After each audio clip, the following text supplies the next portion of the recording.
बाद मुझे दिल्ली में मिला, अक्षरधाम मंदिर में। मैंने भी नहीं सोचा था कि इतने जल्दी गुरुदेव यहाँ भी बुला लेंगे, तो आपने मुझे बुलाया, उसके लिए फिर से आपको धन्यवाद देता हूँ। और इसी बहाने आप सब से मिलने का, आपके साथ संवाद करने का एक अवसर मिल गया।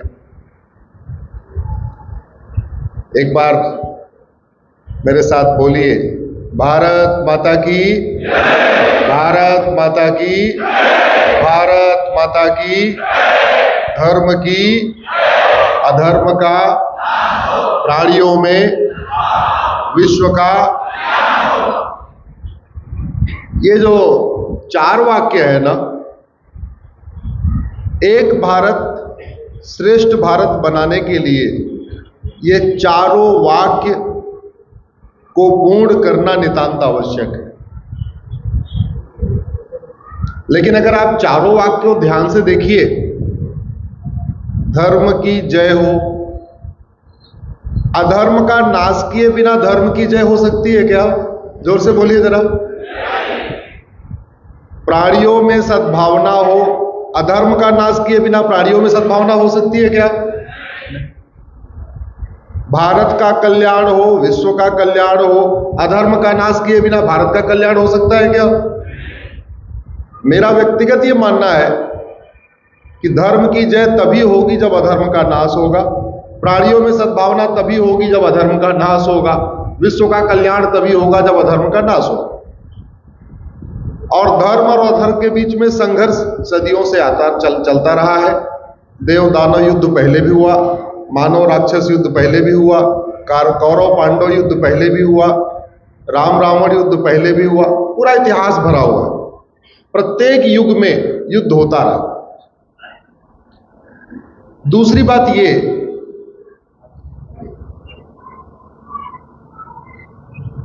मानव निर्मित जितनी भी समस्याएं हैं, ये कोई भी लाइलाज नहीं है। जितनी भी समस्याएं इंसान के द्वारा से शुरू की गई हैं, ये सब का कुछ न कुछ इलाज है। और ध्यान से देखिए तो हम केवल और केवल मानव निर्मित समस्याओं से परेशान। हम किसी ऐसी समस्या से परेशान है क्या जो भगवान ने हमें दिया? जोर से बोलिए जरा। भगवान ने हमें कोई समस्या दिया ही नहीं, भगवान समस्या देते ही नहीं। भगवान तो हमेशा सुख देते हैं, शांति देते हैं, समृद्धि देते हैं, हमें कभी अशांति नहीं देते।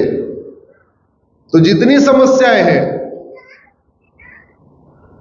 चाहे वो घूसखोरी हो, जमाखोरी हो, मिलावटखोरी हो, कालाबाजारी हो, नशा तस्करी हो, मानव तस्करी हो, सोना तस्करी हो, नक्सलवाद हो, माओवाद हो, पत्थरबाजी हो, आतंकवाद हो, मजहबी उन्माद हो, अवैध निर्माण हो, धर्मांतरण हो, घुसपैठ हो, जो भी समस्या है,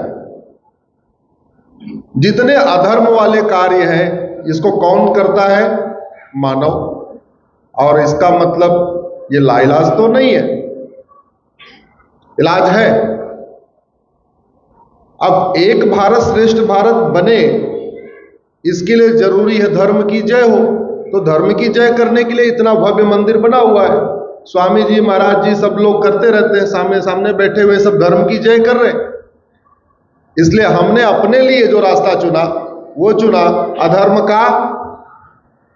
धर्म की जय हो, ये करना गुरुदेव का काम है, ये करना सभी गुरुओं का काम है। मेरा काम है अधर्म का नाश हो। अधर्म का नाश करने के लिए मंडे टू फ्राइडे मैं सुप्रीम कोर्ट और हाई कोर्ट में दौड़ता हूं। पहले यही काम करता था, लेकिन अब शनिवार रविवार के आपके बीच में रहता हूं।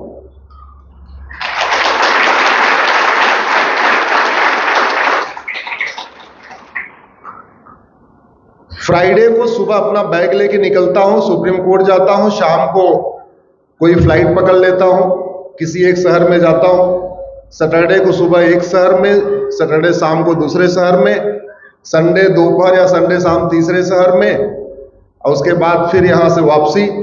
कल फिर यहां से जाएंगे, फिर मंडे टू फ्राइडे फिर सुप्रीम कोर्ट, और फिर अगले फ्राइडे फिर कहीं बाहर। पिछले वर्ष 115 जिलों में जाने का गुरुदेव मुझे सौभाग्य मिला और आज 15वां 16 आज 2024 का 16वां जिला है हमारा, 16वां जिला।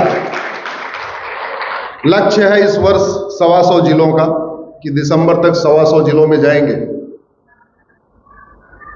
एक बार सबको पहले क्लैरिटी आ जाए कि अधर्म का नाश होगा कैसे, धर्म की जय कैसे होगी, ये मैं नहीं बताना चाहता हूं। ये काम संत समाज का है, गुरुओं का है।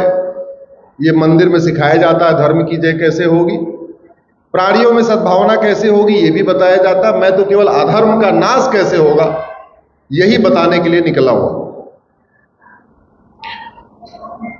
वास्तव में अधर्म को बढ़ाने के लिए इस देश में कई कानून बनाए गए।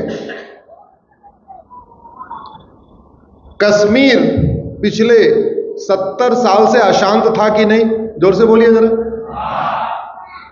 हजारों लोगों की हत्या हुई, आतंकवाद फला फूला, जितना सरकार का पैसा जाता था सारा बर्बाद हो रहा था। सरकार का कोई खुद का पैसा ही नहीं होता, वो पैसा किसका होता है? बोलिए हमारा। किसका पैसा?